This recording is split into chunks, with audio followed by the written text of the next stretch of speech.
নমস্কার। আমি তোমাদের সুজয় শাস্ত্রী বনগাঁ ওয়েস্ট বেঙ্গল থেকে এখন তোমাদের সেবায় হাজির। আজকের আলোচ্য বিষয় কন্যা রাশি কন্যা লগ্ন 2025 সাল ঠিক কেমন যেতে পারে প্রেম, বিদ্যা, বিবাহিত জীবন, কর্মভাগ্য বিস্তারিত থাকছে ভিডিওর শেষে। শুভ সংখ্যা, শুভ রং এবং প্রতিকার। শুরু করার আগে সকলকে আমার আরেকবার প্রণাম ভালোবাসা জানিয়ে শুরু করছি আজকের প্রতিবেদন। এখান থেকে কন্যা রাশি কন্যা লগ্ন সাপেক্ষে আপনার রাশিতে অবস্থান করছেন কেতু, তৃতীয় বুধ, চতুর্থে রবি, ষষ্ঠে শনি এবং শুক্র, সপ্তমে রাহু, নবমে বৃহস্পতি এবং একাদশে নিচস্থ মঙ্গল। এই পরিপ্রেক্ষিতে আপনাদের 2025 ঠিক কেমন যেতে পারে। শনিদেব 30শে মার্চ তার নিজের রাশি ছেড়ে চলে যাবেন মীন রাশিতে 2025। বৃহস্পতি 15ই মে বৃষ রাশি থেকে চলে আসবেন মিথুন রাশিতে এবং অন্যদিকে রাহু 18ই মে মীন রাশি থেকে কুম্ভ রাশিতে প্রবেশ করবেন। অন্যদিকে কেতু কন্যা রাশি থেকে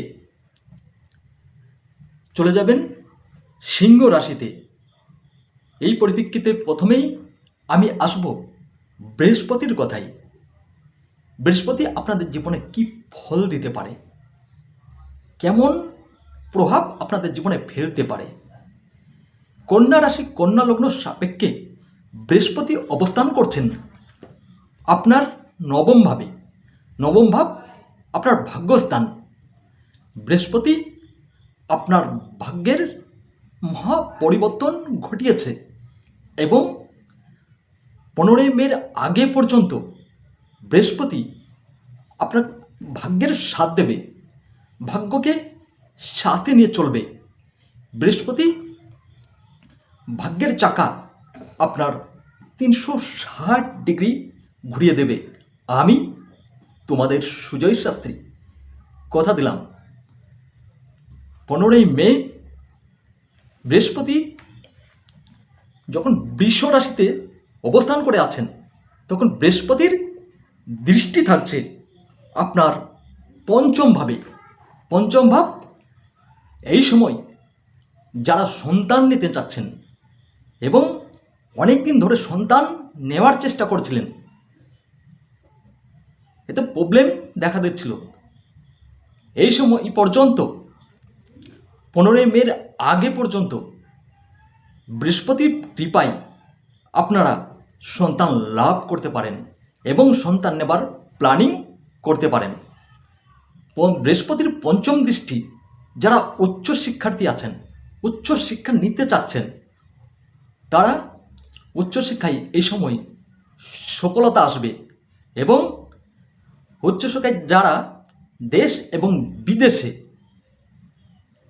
অ্যাডমিশন নিতে চাচ্ছেন আপনারা সহজেই এই সময় অ্যাডমিশনটা নিতে পারবেন। 15ই মে বৃহস্পতি যখন আপনার মিথুন রাশিতে প্রবেশ করবেন তখন বৃহস্পতির দৃষ্টি থাকবে ষষ্ঠ ভাবে। ষষ্ঠ ভাব কী দেয়? ষষ্ঠ ভাব রোগ, ঋণ, শত্রুতা। তাই এই সময় আপনার রোগ, ঋণ, শত্রুতা বেড়ে যেতে পারে, কারণ বৃহস্পতির দৃষ্টি যেখানে পড়বে ঠিক সেখানেই তার প্রভাবকে বাড়িয়ে তোলে। তাই এই সময় নিজের শরীর সম্পর্কে সচেতন থাকতে হবে এবং আপনারা যদি ঋণ থাকেন এই সময় ফিরে যাওয়ার সম্ভাবনা থাকছে। তাই এই সময় সকল বন্ধুদের কাছে আমার ছোট্ট একটা রিকোয়েস্ট, যদি আপনারা লোন নিতে চান খুব বুঝে শুনে নেবেন, না তো আপনাকে ঋণের মায়াজালে ফেসে যেতে হবে এবং ঋণের বোঝা টানতে টানতে আপনি না চেয়ে হাল হয়ে যেতে পারেন। বৃহস্পতির দৃষ্টি থাকছে দ্বিতীয়ভাবে, যার ফলে এই সময় আপনার অর্থনৈতিক পরিকাঠামো ফুলে ফেঁপে উঠতে পারে। এই সময় যারা কাউন্টিং, মার্কেটিং এবং সেলসম্যান, তাদের জীবনে ব্যবসায় সফলতা আসবে, ফুলে ফেঁপে উঠবে। এই সময় আপনি একজন সফল ব্যক্তি হয়ে উঠতে পারেন। চলে আসি আপনার শনিদেবের কথায়। কন্যা রাশির সাপেক্ষে শনি দেব পঞ্চমপতি এবং ষষ্ঠপতি। শনিদেব তার নিজের ঘরে অবস্থান করছেন, যার ফলে এই সময় ঋণ শত্রুতা থেকে আপনি মুক্তি পেতে পারেন।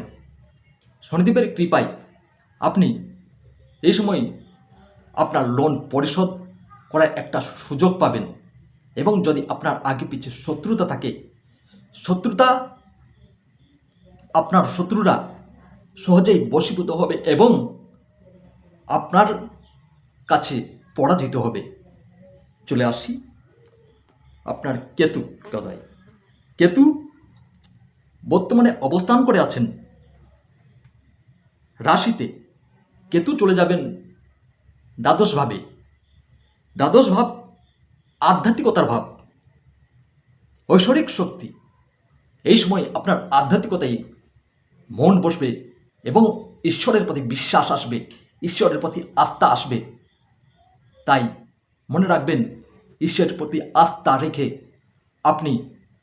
আপনি ধর্ম সেবায় এগিয়ে থাকবেন।